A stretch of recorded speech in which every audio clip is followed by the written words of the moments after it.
Muito bem, eu vou começar com uma polêmica boa aí. Mateus 3. Vamos lá para Mateus 3, a partir do verso 1.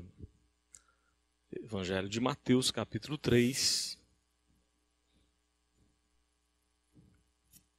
a partir do verso 1. E eu já vou dizer onde é que é a polêmica. É o que o texto se refere com batismo do Espírito Santo e com fogo. Vamos começar com fogo logo, né?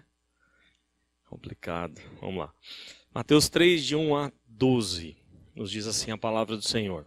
Naqueles dias apareceu João Batista pregando no deserto da Judéia e dizia: arrependei-vos, porque está próximo o reino dos céus.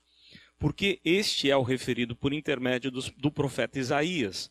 Voz do que clama no deserto: preparai o caminho do Senhor, endireitai as suas veredas. Usava João vestes de pelos de camelo e um cinto de couro. A sua alimentação eram gafanhotos e mel silvestre. Então saíam a ter com ele Jerusalém, toda a Judéia e toda a circunvizinhança do Jordão, e eram por ele batizados no rio Jordão, confessando os seus pecados. Vendo ele, porém, que muitos fariseus e saduceus vinham ao batismo, disse-lhes: raça de víboras, quem vos induziu a fugir da ira vindoura? Produzi, pois, frutos dignos de arrependimento, e não comeceis a dizer entre vós mesmos: temos por pai Abraão, porque eu vos afirmo que destas pedras Deus pode suscitar filhos a Abraão. Já está posto o machado à raiz das árvores.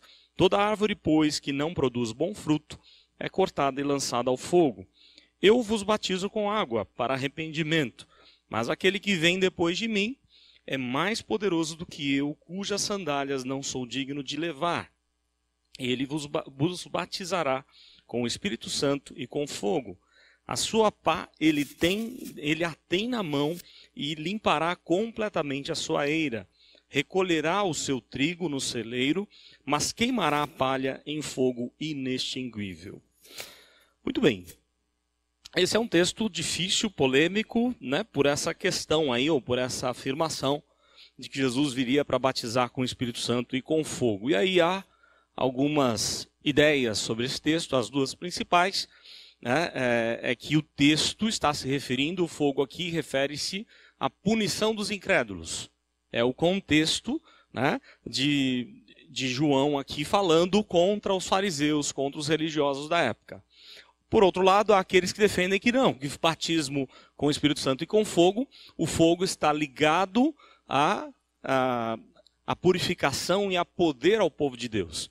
Então há basicamente algumas linhas e as duas principais são essas duas linhas. E aí há um grande problema no nosso meio, no nosso celeiro presbiteriano. Porque se você escutar o Dr. Augusto Nicodemos, ele vai defender que aqui é punição, não é? Aos incrédulos, de acordo com o contexto. Se você estudar o que Hernandes diz, ele vai dizer que não, que fogo tem a ver com o poder, a purificação para o povo de Deus. Na verdade, por que eu escolhi esse texto? Porque eu já venho comentando com os irmãos algumas quintas, e eu realmente estou preocupado com isso. Tenho estado preocupado com esse assunto, tenho até compartilhado com os irmãos do conselho essa minha preocupação. Há no nosso meio hoje um interesse muito grande pela teologia reformada. O problema é que esse interesse ele veio da internet. Ele veio de pregações específicas ou de pedaços de pregações. Não é de cursos teológicos. Não é? Não são pessoas que fizeram um curso de 5 anos estudando várias questões para poder defender as suas teses. Mas sim, ouvir um sermão tal. Ou a minha Bíblia anotada, ela diz tal coisa. E isso causa uma série de confusões e, mais do que confusão, desequilíbrio. A gente começa a achar que um é totalmente errado, o outro é totalmente certo e vice-versa, né? Então alguns vão falar, não, Nicodemos está certo, Hernandes está errado.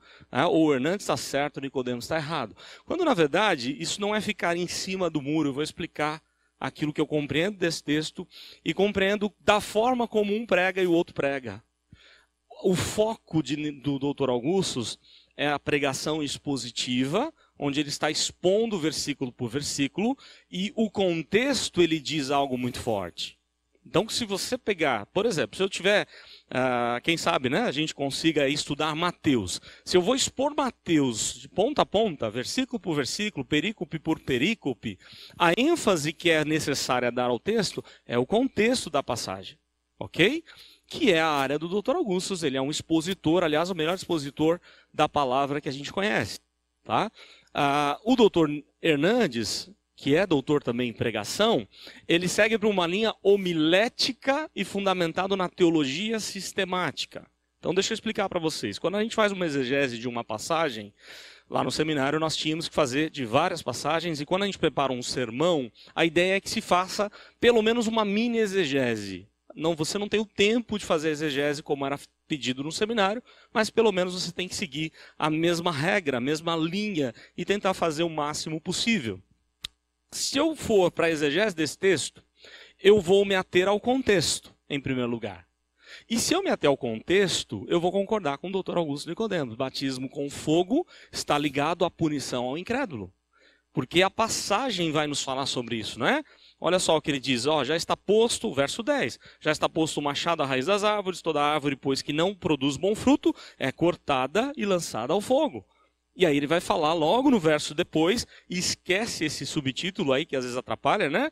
Eu vos batizo com água para arrependimento, mas aquele que vem depois de mim é mais poderoso do que eu, cujas sandálias não sou digno de levar, ele vos batizará com o Espírito Santo e com fogo.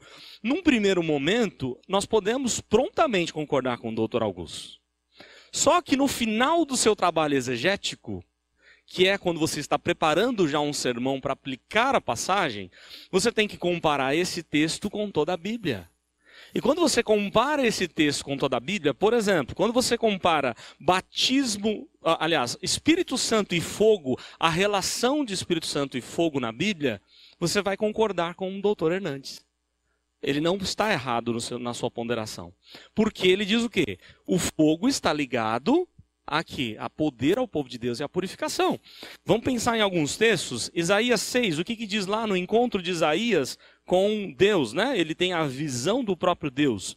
E olha só um texto que ele vai falar aí da presença de Deus, e o fogo é importante aqui no verso 6. Isaías 6, versículos 6 e 7.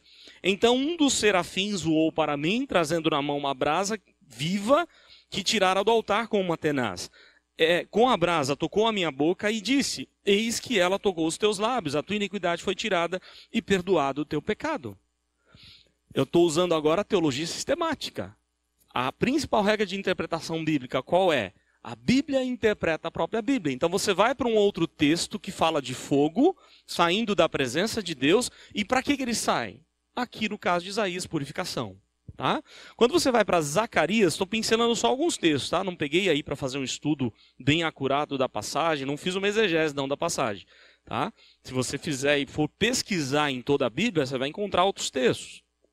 Nós vamos para Zacarias 13, por exemplo, e ver o que ela diz aí para a gente, ou o que o profeta nos fala. Zacarias 13, verso 9, eu acho que é o verso 9, aqui. Ele está falando o quê?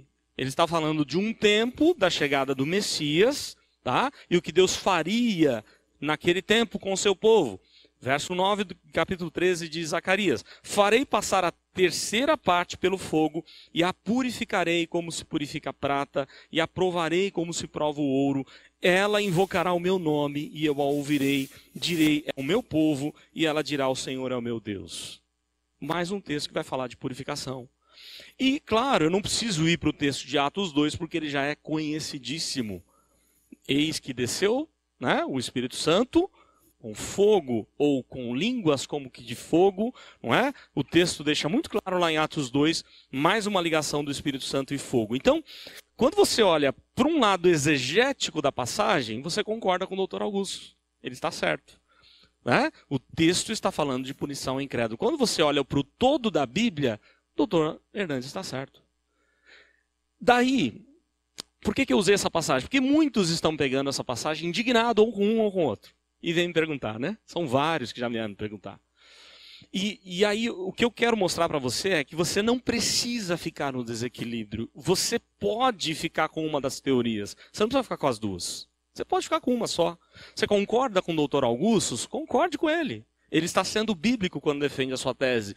Você quer concordar com o Hernandes? Concorde com ele, não há nenhum problema. Ele também está sendo bíblico, não fundamentado somente nessa passagem, mas no todo da Bíblia, está sendo bíblico. Mas você não pode falar que um ou outro está sendo herege, está sendo pentecostal, está sendo conservador, porque ambos estão certos biblicamente falando. Eles só estão com visões diferentes na interpretação da Bíblia. Um mais exegético, o outro mais teologia sistemática, um mais homilético. Eu vou dar alguns outros exemplos para ver se fica mais claro no que eu quero dizer para vocês. E aí eu vou entrar no nosso assunto aqui, tá? Aliás, que tem a ver, vamos falar de batismo, né? Deixa eu dar alguns exemplos. Deixa eu ver qual que eu começo aqui. Salmo 1. O que diz o primeiro verso do Salmo 1? Bem-aventurado o homem que não anda no conselho dos ímpios, primeira coisa, não se detém no caminho dos pecadores, nem se assenta na roda dos escarnecedores. Você já deve ter ouvido milhares de sermões dizendo que ali há um progresso, uma graduação, não é? O texto está mostrando um certo tipo de progresso. Não anda no conselho dos ímpios. Então, se você começar a andar no conselho dos ímpios, né, daqui a pouco você vai se deter no caminho dos pecadores, daqui a pouco você vai se assentar na roda dos escarnecedores. Não é verdade? Você já deve ter ouvido milhares de sermões assim. Aliás, o próprio João Calvino defendia essa tese. Só que essa é uma visão bíblica, de princípios bíblicos e fundamentada na teologia sistemática. Quando você vai para a exegese do texto, não é isso que o texto está enfatizando. O primeiro verso do Salmo 1, ele está usando um paralelismo hebraico que é sinônimo. Em outras palavras, não se deter no caminho dos pecadores, se assentar na roda dos escarnecedores, é a mesma coisa. O que ele quer dizer? Você é muito feliz quando você não tem contato algum com o pecado. É essa a ênfase do salmista. É errado você fazer como João Calvino, que pegou e mostrou uma graduação? Não é errado, porque você vai encontrar princípios da palavra de Deus que vai mostrar claramente isso. Por exemplo, quanto mais você vai pecando e se acostumando com o pecado, sua mente fica cauterizada. Mensagem de Paulo em diversas cartas. Então você não está errado quando interpreta dessa forma, mas uma abordagem exegética do texto não te garante ou não te dá condições para você defender essa tese. Vou ilustrar com algo mais claro ainda para você, eu acho que isso vai ficar bem claro. Quando a gente pega o texto de Mateus 18, e lá está escrito o seguinte, onde 2 ou mais estiver reunidos em meu nome, ali estarei. Onde é que a gente aplica esse texto? Prontamente. A gente aplica em? Oi? Reunião de oração, não é? Toda reunião de oração, vigília que a gente faz, alguém ora e cita esse texto. Senhor, eu sei, é promessa do Senhor que onde 2 ou mais estiver reunidos em teu nome, o Senhor está no nosso meio.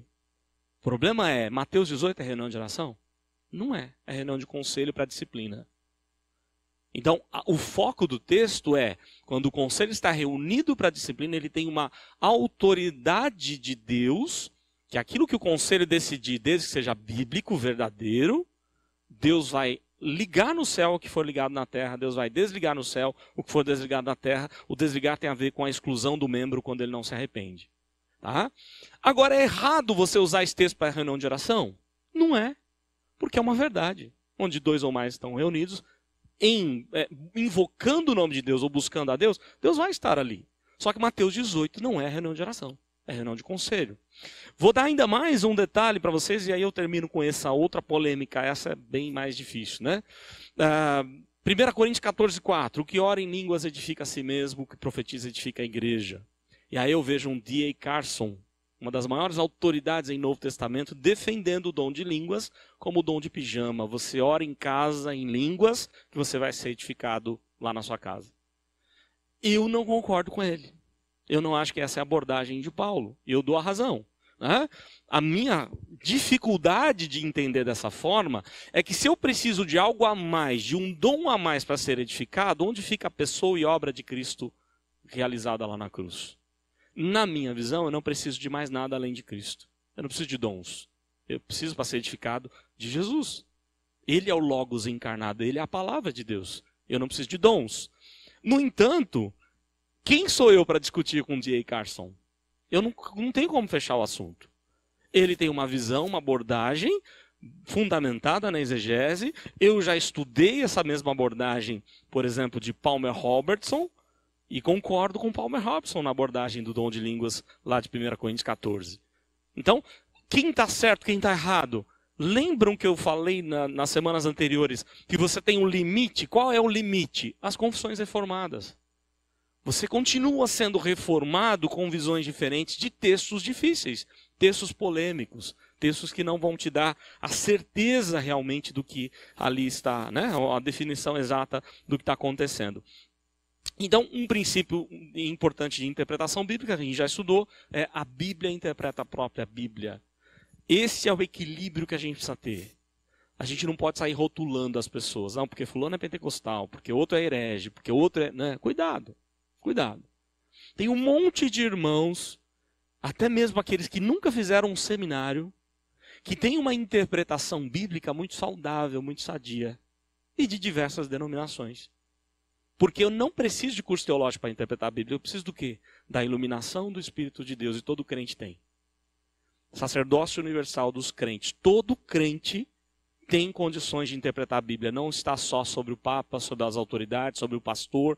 Eu e você, nós podemos interpretar, discordar de algumas coisas, mas com respeito, com amor, e entender os limites. E claro, esse tem que ser o equilíbrio, né? Já que eu entrei em polêmica, deixa eu falar de mais um. O Supremo Concílio, até nós colocamos no boletim, ele decidiu agora nessa reunião proibir definitivamente o uso da unção com óleo. Ok, foi proibido. Eu já não fazia mesmo, então para mim tudo bem. Só que daí dizer que o uso do óleo não era símbolo do Espírito Santo na Bíblia, não dá. Vou dar um exemplo. A comissão que tratou desse caso essa vez trouxe esse relatório. O uso do óleo é para ungir o enfermo. Qual o fundamento da passagem bíblica? A parábola do samaritano. Esfregar o óleo. Mas quando você vai para Tiago, dificilmente vai falar que os presbíteros estão autorizados a usar remédios, não são médicos. Ali não parece ser, né, a ideia de que está autorizando o presbítero como médico a dar um remédio para um enfermo da igreja. Não parece ser essa a ideia. Quando você vai para Marcos 6, você vai ver que Jesus manda de 2 em 2 pregar o evangelho e ungindo as pessoas, expelindo demônios, ungindo as pessoas como sinal, símbolo do Espírito Santo de Deus. Então a definição, e aí até na argumentação do Dr. Augusto, ele foi muito sábio nisso, ele concordou com a decisão desde que caísse os considerandos. Porque dizer que não era bíblico e símbolo do Espírito Santo, aí também seríamos antibíblicos. Então caiu esse argumento, né? Compreendemos que havia naquele contexto, naquele momento, em alguns casos, a unção com óleo era sim usada como símbolo do Espírito Santo. Só que por conta da bagunça que foi feita no movimento aí pentecostal, principalmente pelo uso do óleo, atribuindo poder ao óleo, a igreja presbiteriana decide não usar mais, em nenhuma hipótese, já era proibido o culto público, mas mesmo em particular não se usa mais a unção com óleo. Pelo menos essa, então, a decisão. Então vejam que são questões polêmicas, e você não deixa de ser reformado quando você tem uma ou outra posição, né? Porque é um texto difícil. O óleo era usado na Bíblia, é usado na Bíblia como remédio, e é usado na Bíblia como unção relacionada ao Espírito Santo. Então, é algo bastante complicado aí para se entender. Mas vamos para o nosso assunto aqui. Nós estamos falando sobre meios de graça. Se o Renato puder colocar aí o que são meios de graça, não sei se vai. Vamos lá, pode ir seguindo. O que são meios de graça? Deus se utiliza dos meios de graça para fortalecer a nossa fé. Então eu vou passar rapidinho no começo, depois a gente vai direto para o batismo, tá?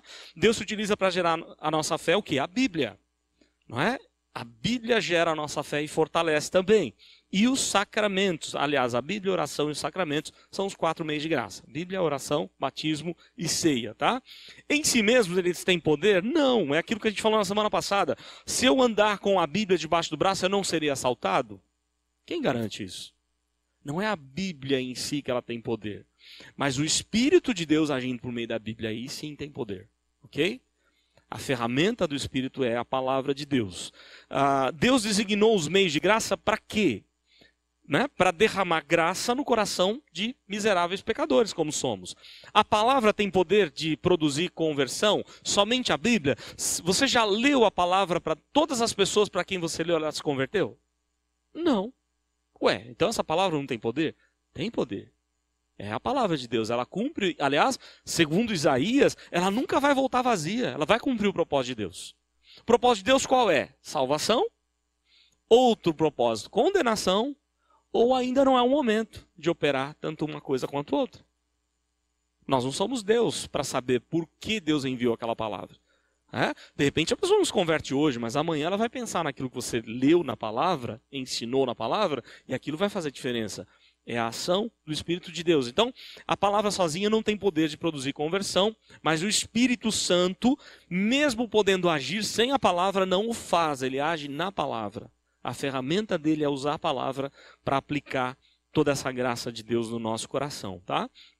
Então, está aí o conceito, né, em que a palavra e o Espírito agem juntos. É um conceito teológico importantíssimo. A palavra e a oração são indispensáveis à salvação, ok? Todo crente, em algum momento, vai... Aliás, ele só é crente porque a palavra um dia invadiu o coração e mudou a vida dele, ok? E ele fez uma oração, não é? Mesmo sem saber orar, no seu coração ele fez uma oração. Se arrependendo dos seus pecados e confessando ao Senhor Jesus, não é? Senão não é crente, a gente entende dessa forma. Então a palavra e a oração são indispensáveis à salvação. Agora, e se morrer sem os sacramentos? Vai para o céu? Vai, claro que vai. Senão o ladrão da cruz não iria para o paraíso, conforme a palavra de Jesus. Não é? Ele desceu da cruz e batizou o ladrão da cruz? Não. Ele tomou ceia, o ladrão da cruz? Também não. Está lá no céu. Né? Pela palavra do Senhor Jesus, ele está lá no céu. Então a palavra gera, fortalece a fé, o sacramento somente fortalece. A palavra é ministrada ao mundo inteiro, os sacramentos é somente para os crentes. Ok? Então, por exemplo, quem deve participar da ceia? Somente membros de igrejas evangélicas, que professam a mesma fé. Quem nunca professou a fé evangélica, a fé bíblica, não deve participar da ceia. Eu sei que às vezes aparecem, né, pessoas de outras religiões, católicos e tudo mais, e que tomam a ceia. O ideal é que não façam isso, porque eles não sabem o que estão fazendo. E a Bíblia fala que se não souber o que está fazendo, você come e bebe juízo para si. Né? Então a questão é, você tem que saber o que é o sacramento, para que ele foi instituído. A igreja pode ser descrita como um grande meio de graça? De alguma forma ela é um grande meio de graça, né? Por quê? Porque o Espírito age por meio da igreja. É na igreja que você recebe os sacramentos. Daí, esse é um dos principais argumentos que não pode haver desigrejados que agrade o coração de Deus. Porque está surgindo, já foi mais forte, hoje menos. Mas algum tempo atrás, o desigrejado. Não, eu não quero saber de igreja, não quero ter compromisso com igreja nenhum, vou servir a Deus em casa, pela internet. Tá, você até pode ser alimentado pela palavra. Mas você nunca vai ter comunhão com pessoas e com Deus fora da igreja. Porque Deus usa a igreja para aplicar os sacramentos. Aliás, as marcas da verdadeira igreja, pregação fiel da palavra, exercício, né, correto dos sacramentos e também da disciplina. Então, nós temos aí toda essa questão dos meios de graça, sendo o principal deles a palavra de Deus. Aliás, existem questões muito curiosas. Os sacramentos, eles não têm poder em si mesmos sem a palavra. Por isso que, quando é criança, é mais difícil fazer isso no culto. Não é? Batismo de criança. A gente costuma fazer antes da pregação, já teve vários textos, foram lidos, né? O culto tem várias partes, palavra cantada pelo coral, né, o próprio hino, o cântico, que traz trechos da palavra de Deus, então não é errado fazer antes da pregação. Mas quando o batismo, a gente tem cerimônia de batismo para adultos e não para criança é complicado, né, às vezes dorme, está irritado, então a gente costuma fazer antes da pregação. Mas o melhor é fazer após a pregação. Aliás, quando eu vou entregar ceia ou ministrar ceia para os enfermos em casa, não é simplesmente ir lá e levar a ceia. A gente tem que fazer uma espécie de culto. A gente tem que ter oração, tem que ter a leitura da palavra, depois a administração da ceia. Porque não é a ceia em si mesma que tem poder, é a ceia que age por meio da palavra. Deus usa a palavra para tornar os sacramentos úteis à nossa vida. Tá? Então aí a gente vai para o batismo. Você está seguindo aí? Está conseguindo ir? Eu não estou acompanhando? Não vai? Está travado? Eu tenho que ver o que eu fiz com esse arquivo, que está difícil, está pesado. Eu trouxe um arquivo menor e ainda assim ficou pesado. O batismo. Então nós temos algumas questões aí relacionadas ao batismo que eu queria compartilhar com vocês. O batismo, quem é que inventou o batismo na Bíblia? O que você acha? Quem inventou o batismo na Bíblia? Desavisadamente a gente acha que é quem? João Batista. Será que é mesmo? Quando você olha para a palavra de Deus, você vai encontrar o batismo uma prática dos judeus, normal do judeu. Porque o que é o batismo? Um ritual de purificação. E é o que o judeu mais fazia. Aliás, eu não sei se você sabe, mas a gente tinha uma matéria aqui de história no Cefoc e era interessante. Que tinha uma parte lá que eu falava da vinda dos portugueses para cá. E há uma curiosidade muito interessante, talvez você não saiba. Quando os judeus chegaram aqui no Brasil, eles levaram um tremendo susto e inventaram um monte de teorias. E a que pegou foi que eles vieram para cá por meio do Estreito de Bering. Os mongóis vieram para cá. Vocês lembram dessa teoria? Mas o padre José da Hosta, ele inventou várias teorias. Ele dizia assim, olha, foi um anjo que transportou gente para cá, para o Brasil, né? Para a América. Só que a Bíblia não fala sobre anjo transportando gente para lá e para cá, né? Ou atravessando o continente, então não pegou a teoria. Ah, porque foram os filhos de Noé que viraram navegadores e foram para cá. Mas não fala dos filhos de Noé vindo para cá também. Qual que era o problema? Eles precisavam justificar de que aquela terra era deles. E aí eles, preocupados com um detalhe, eles inventaram que eram os mongóis, o povo mais fraco da época, que passou pelo Estreito de Bering e por isso nossa América foi povoada pelos mongóis. A questão é a seguinte, quando eles chegaram aqui, eles levaram um tremendo susto. Somente o índio brasileiro, falando de Brasil, tá? Somente o índio brasileiro e o judeu tomavam banho naquela época, todo dia. Nenhum povo tomava banho todo dia, senão o índio brasileiro e o judeu. Somente o índio brasileiro e o judeu tinham as práticas de purificação. E somente o índio brasileiro com o hebraico do judeu tinham línguas parecidíssimas. Tupi-guarani e o hebraico é quase igual na pronúncia. Aliás, aprender hebraico no seminário é muito fácil. O grego é mais difícil. O hebraico é uma língua tribal, é uma língua muito simples. Apesar de ser muito diferente do nosso português. O grego é muito complexo. Então eles levaram um susto, porque na verdade eram descendentes de judeu que aqui estavam. E se você conversar com um índio, eu tive o privilégio de fazer isso quando veio Robson Miguel, quando a gente trouxe Robson Miguel, e que tem toda uma formação indígena, as tradições indígenas batem com muita coisa da palavra. Mas é um outro assunto que a gente não pode entrar agora, porque a gente vai chegar depois, sobre criacionismo. Né, os índios têm uma visão de um Deus criador que tem um filho. Né?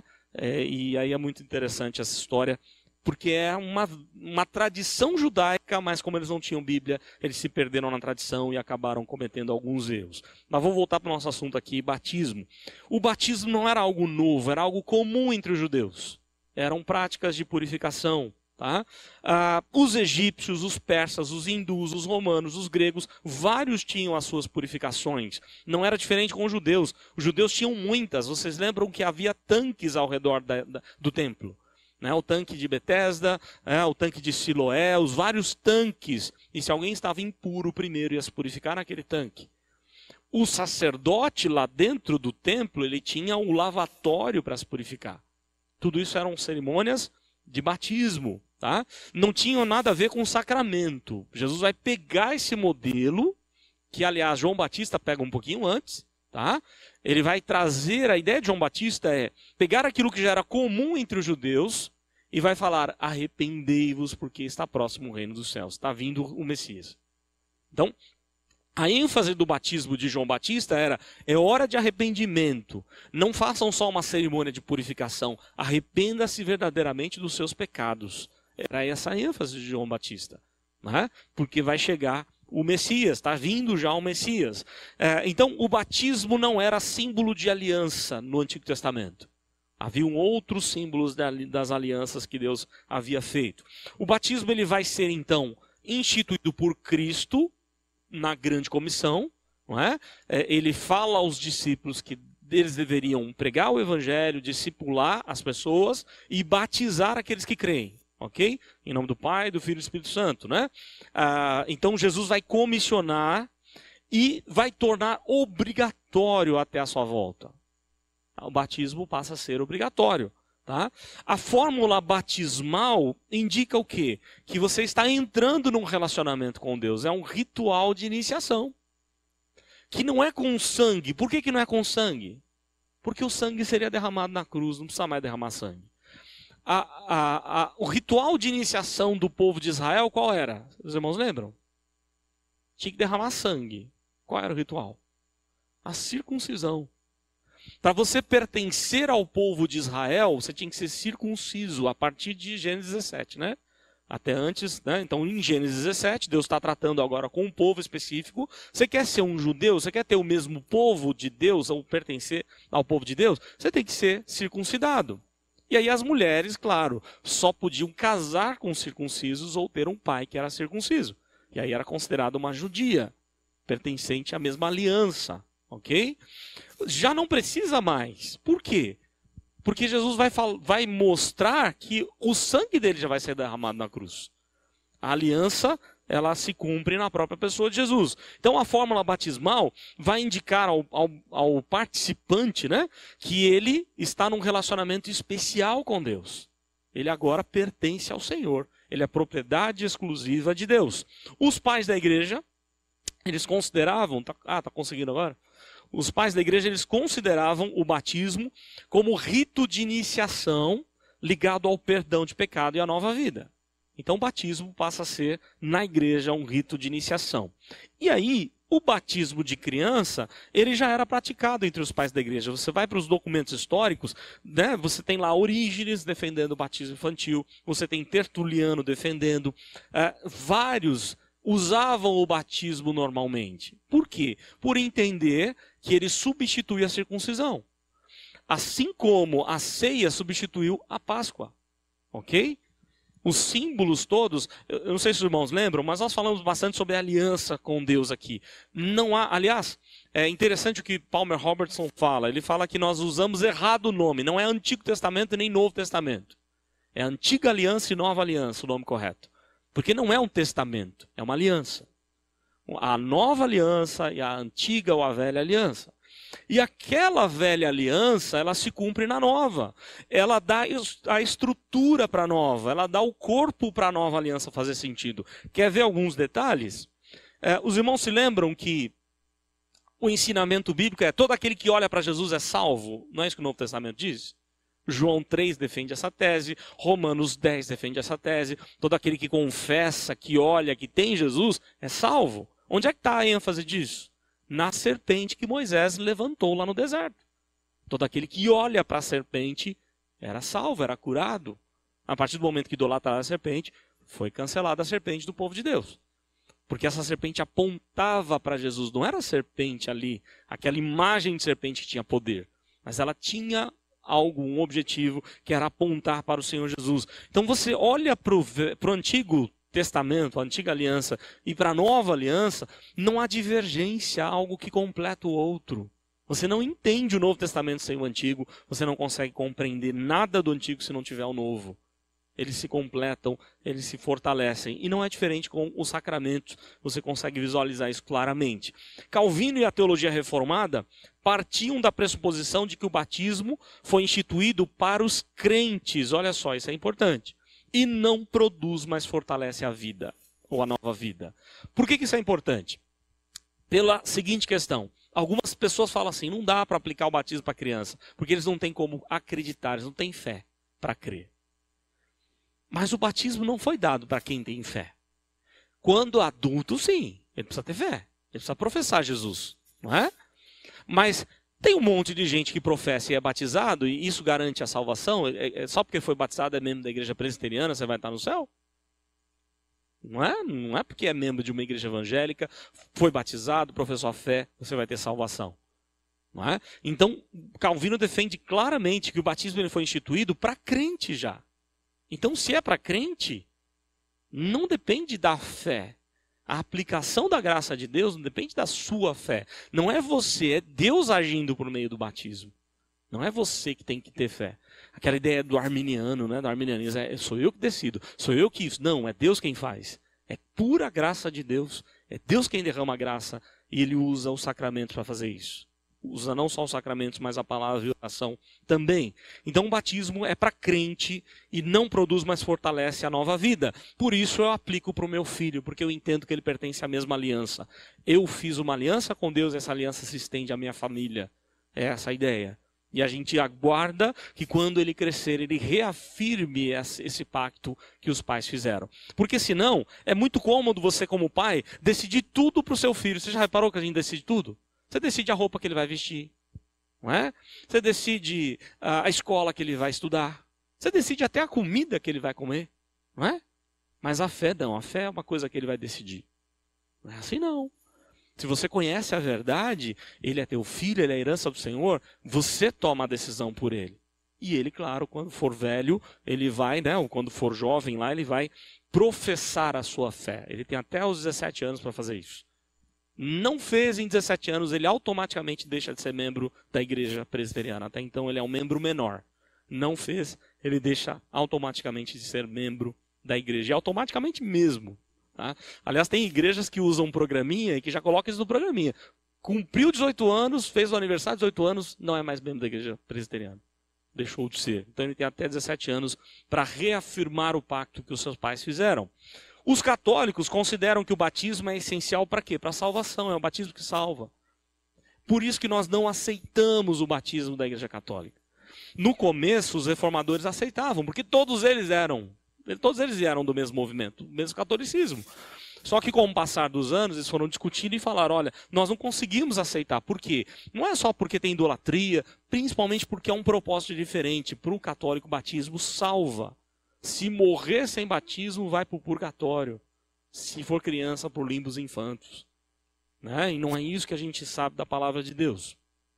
O fundamento do batismo, ou do batismo infantil, ele acha-se firmado, então, na aliança com Abraão. Deus faz aliança não só com ele, mas com toda a sua casa. E aqui é interessante, até com os seus escravos, todos tinham que ser circuncidados. Não podia ser de outra fé para trabalhar na casa de Abraão. Todos da sua casa receberiam o símbolo do pacto, senão seriam mortos, era algo muito sério. Aliás, vocês lembram que Moisés não quis circuncidar seus filhos e Deus quase matou Moisés, né? A Zípora, a esposa de Moisés, teve que circuncidar os filhos, porque senão ele seria morto. Seria extirpado no meio do povo de Deus, seria completamente condenado, porque é algo importante para Deus, o símbolo é importante. Tá? Ele, claro, não determina a salvação, mas ele é muito importante, nós não podemos negligenciar o símbolo. As crianças, então, participam ou participavam dos benefícios da aliança, recebendo a circuncisão como um sinal, como um selo, sinal de que são do Senhor, pertencem a Deus, pertencem ao pacto. O batismo substitui a circuncisão. Como é que a gente entende? Como é que substituiu? Porque lá em Atos 15 há uma tremenda uma polêmica. O que nós vamos fazer com os gentios que estão vindo para o judaísmo? Lembram disso? Primeira reunião de presbitério, primeira reunião de concílio, né? O Supremo Concílio de Jerusalém, presidido por Tiago, irmão de Jesus. Eles vão discutir, é uma discussão teológica, um vai defender uma tese, outro defende outra e tal. A decisão final dos apóstolos foi, não precisa circuncidar os gentios. Eles não precisam receber esse pacto, mas eles têm que ser batizados. Então, o batismo substitui a circuncisão por entender que na nova aliança ele não é mais, a circuncisão não é mais necessária ou não é algo de obediência. Precisa fazer. Até antes precisava, agora não mais precisa. Assim como alguns alimentos, né, que eram impuros passaram a ser purificados no livro de Atos ou a partir da morte de Jesus. A IPB, a nossa igreja, a Igreja Presbiteriana do Brasil, ela não pratica o batismo por imersão. Por que acha que é errado? Não. Ela aceita o batismo de imersão.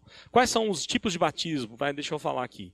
Imersão debaixo da água, ok? Efusão, jogar uma grande quantidade de água. E aspersão, um pouquinho de água, aspergir água.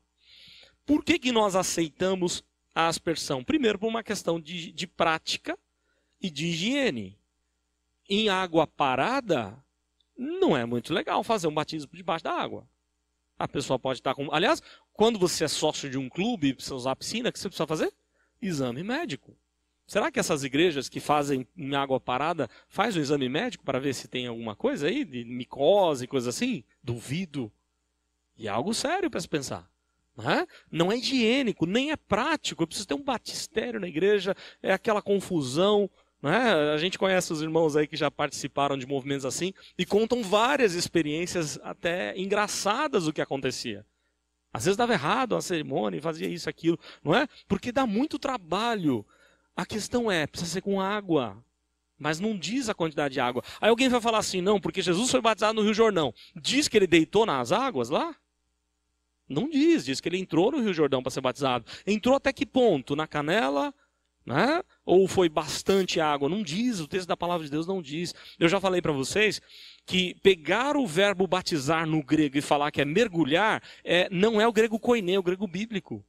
Quando você vai para o grego bíblico, ele não dá essa ideia de mergulho. Aliás, por que nós entendemos que o batismo ele é melhor ser feito por aspersão? Porque também é bíblico. A aspersão fazia parte da tradição judaica de purificação.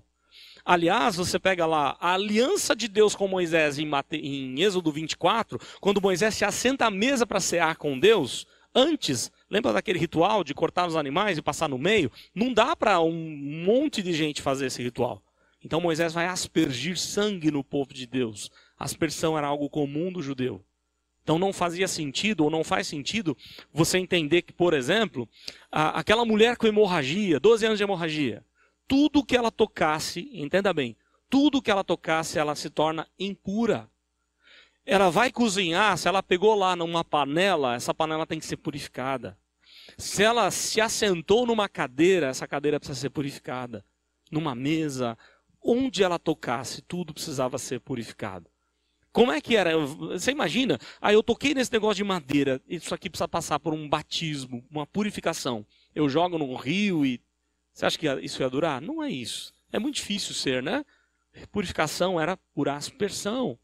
Aliás, existem textos curiosos, né? Como é que Filipe encontrou um eunuco lá no deserto e eles encontraram água suficiente para deitar as águas? É muito difícil que isso tenha acontecido. Deve ter sido muito pouca água que encontraram ali, suficiente para aspergir água sobre ele. O batismo de Paulo, vejam depois lá no texto de Atos, ele fica de pé e é batizado. Não sei se você reparou, mas olha para o texto. O texto não diz que ele deitou as águas. Porque aí alguém vai pegar e falar, não, Romanos 6 diz lá que o batismo está vinculado ao sepultamento. Tá, só que o problema do sepultamento judeu não era debaixo da terra, era uma caverna. Então, não cabe. Não é essa a ideia. O nosso sepultamento hoje não é? 7 palmos debaixo da terra e coisa assim, não é? Mas do judeu não era caverna.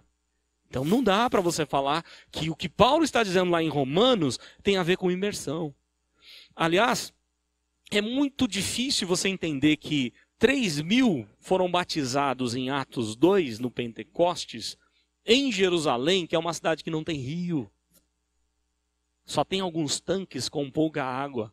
Você imagina deitar as águas 3.000 pessoas num só dia, poucos homens? É muito difícil que isso tenha acontecido. Então a igreja presbiteriana, por várias razões, por uma série de questões, ela define que aceita-se a quantidade de água para nós independe, mas os pastores presbiterianos eles batizam por aspersão.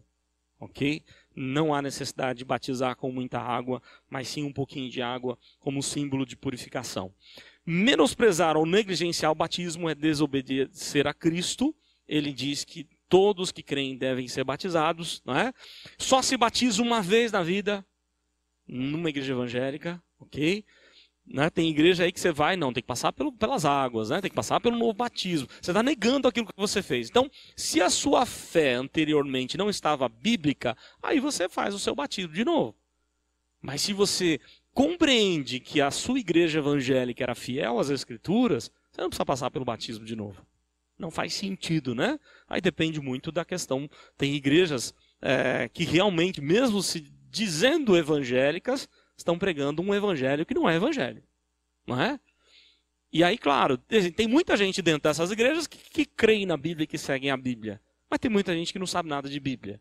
E esses que não sabem nada de Bíblia têm que ir para uma classe de catecúmenos, têm que aprender tudo de novo e têm que tomar a decisão, né? Por Cristo e assim por diante, porque aprenderam totalmente errado. Então, uma vez só que é batizado. Eu vou seguir rapidinho aqui, deixa eu ver se eu consigo seguir um pouquinho mais, tá? Sobre ceia do Senhor. A ceia, na época bíblica, se você pegar lá 1 Coríntios 11, ela era ligada à festa do amor, à festa ágape. Lembram que havia até uma questão complicada? Alguns traziam muita comida e outros não tinham o que trazer, né? E aí há uma briga entre os coríntios, porque um traz muito e pega tudo para ele e não compartilha. Outro que bebia demais, era misturado com a festa ágape, festa do amor. Por quê? Porque Jesus, quando instituiu a ceia, foi num jantar, não foi num culto. Ele instituiu a ceia num momento de jantar, ceia de Páscoa. Então eles compreenderam que podia-se fazer um culto e terminar com a festa do amor, onde nós vamos demonstrar amor um pelo outro, acima de tudo por Deus, e participar da ceia naquele momento de comunhão. Ceia na cabeça do judeu é muito importante, na nossa não é. A ceia é quando o pai chegava em casa e todo mundo se reunia ao redor da mesa para conversar sobre Deus, para agradecer o alimento, para fazer negócios. Era a refeição mais importante do dia. Então, no contexto oriental, a ceia ela era importantíssima. Só que aí não deu certo, né? Não deu certo porque virou uma bagunça lá em Corinto. E a partir dali, a igreja foi trazendo para um momento de culto e excluindo a festa do amor, né? Fazendo uma festa num outro momento, num outro dia, e deixando a ceia só para ceia mesmo. Os reformadores, eles vão rejeitar a doutrina sacrificial da ceia. O que é isso? A doutrina católica, aliás, a missa é sacrifício. Para você entender o que é missa, missa, em outras palavras, é Jesus morre na missa. Toda missa Jesus morre. Então não é um culto à vida do Cristo ressurreto, é um culto à morte. Por isso que num contexto católico, tudo é muito sombrio, aquele altar, aquela sequência da paixão de Cristo. O filme de Mel Gibson, qual que era a ênfase que ele quis dar? O sofrimento físico de Cristo, que foi o menor deles. Você imagina, hein? Foi o menor deles. E já foi terrível. Pior do que o sofrimento físico de Cristo foi o sofrimento emocional que ele teve. Pior do que o emocional e o físico foi o espiritual. Ele experimentou o inferno sobre ele.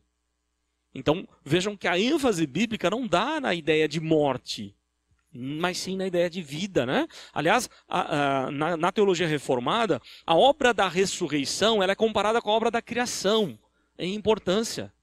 O mesmo Deus que criou, ressuscitou. Então é algo muito forte a vida.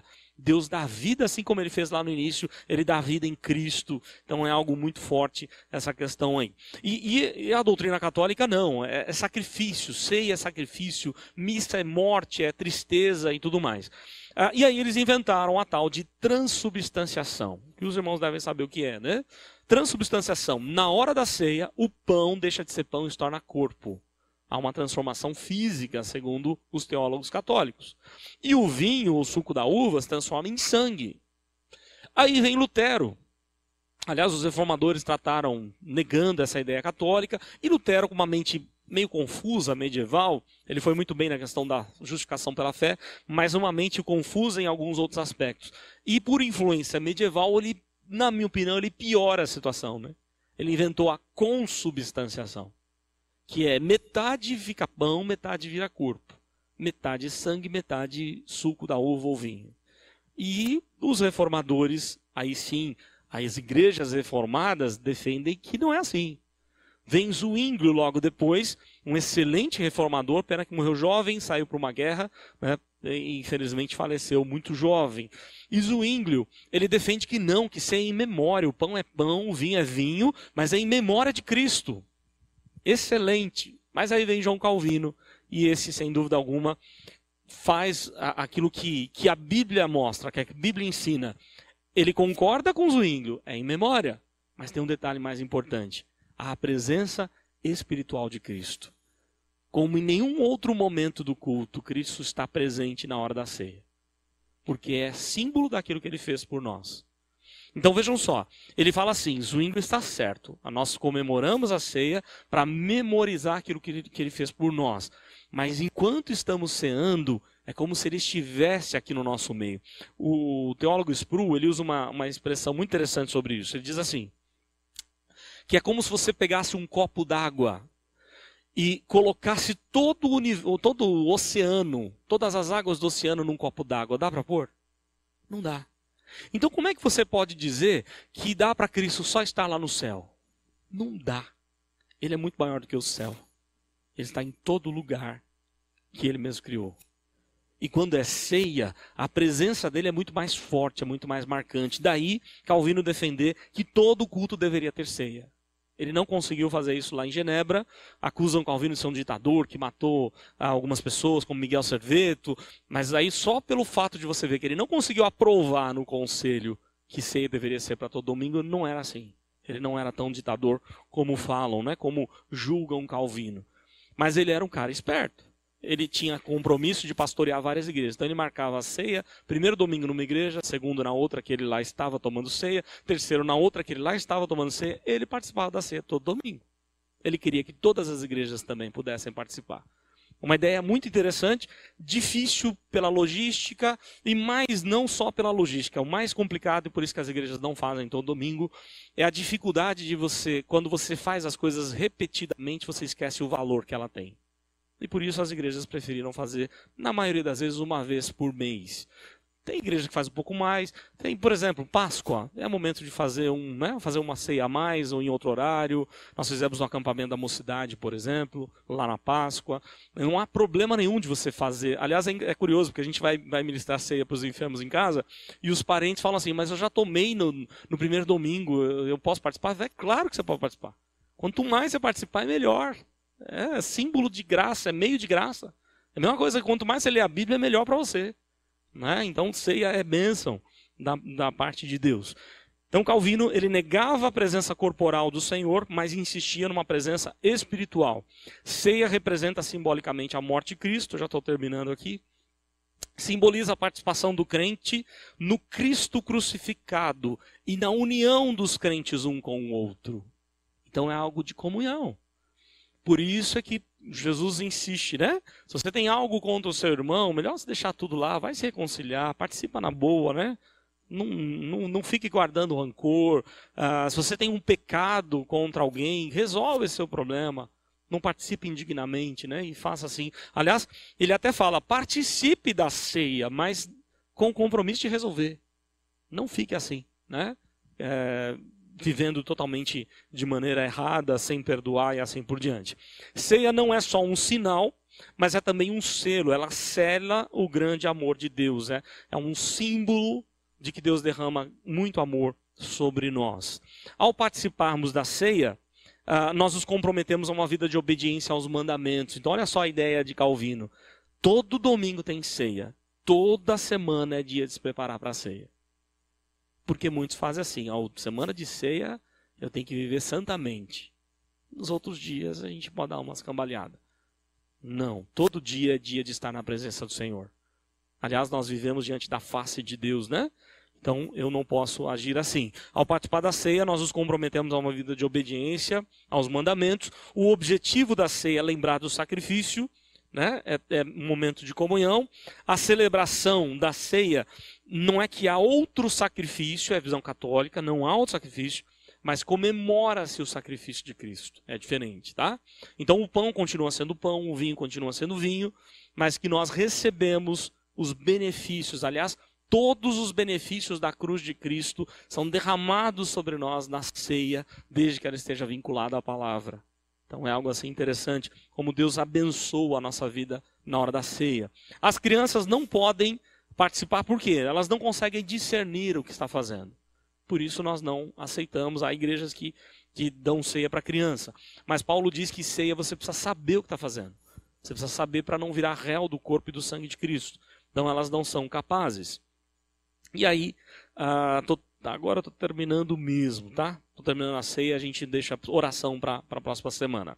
Participar de forma indigna é tornar-se réu do corpo e do sangue de Cristo. Vocês lembram do que acontece lá em Corinto? Havia pessoas doentes e muitos que morriam. A palavra dormir ali é morriam ao participar indignamente da ceia. Tamanha presença de Deus no meio do seu povo. E às vezes a gente brinca com isso, né? Deus sabe, né? Deus perdoa. E o cara vive do jeito que quiser e participa do jeito que quiser. Cuidado. A Bíblia diz o quê? De Deus não se zomba. O que você semear, você vai colher. Então, é a ideia de reverência, de humilhação diante de Deus, de arrependimento e buscar realmente a graça dele para mudar a nossa vida. Tá? Então, não podemos participar de maneira indigna, porque isso é condenação para nós mesmos. Um crente em disciplina não pode participar. É brasa de Deus sobre a cabeça dele. É melhor ele esperar a sua restauração para poder participar de maneira digna. Não se deve deixar de participar da ceia, mas é preciso deixar o pecado para participar da ceia. Então é algo interessante, né? A igreja tem a autoridade de disciplinar os membros, por quê? Porque a ceia, ela simboliza o que aconteceu lá no Jardim do Éden. Você lembra o que acontecia? A ideia de comer da árvore da vida é sacramental. Havia acesso livre para comer da árvore. Com o pecado não há mais, perdeu-se o direito. Então se você quebrou a comunhão, se você não está em comunhão com Deus e com a igreja, você não pode participar da ceia. Por isso, dependendo da situação, da disciplina, a igreja afasta o membro da comunhão. E ele vai ficar um tempo sem participar da ceia, porque ele quebrou essa comunhão. Os sacramentos devem ser realizados até a volta do Senhor Jesus. Depois a gente vai falar na próxima semana sobre oração, trindade, criação e assim por diante. Então eu precisava falar, são vários detalhes e senão a gente acaba esquecendo, né? E, pelo menos a gente fechou aí essa questão de batismo e ceia.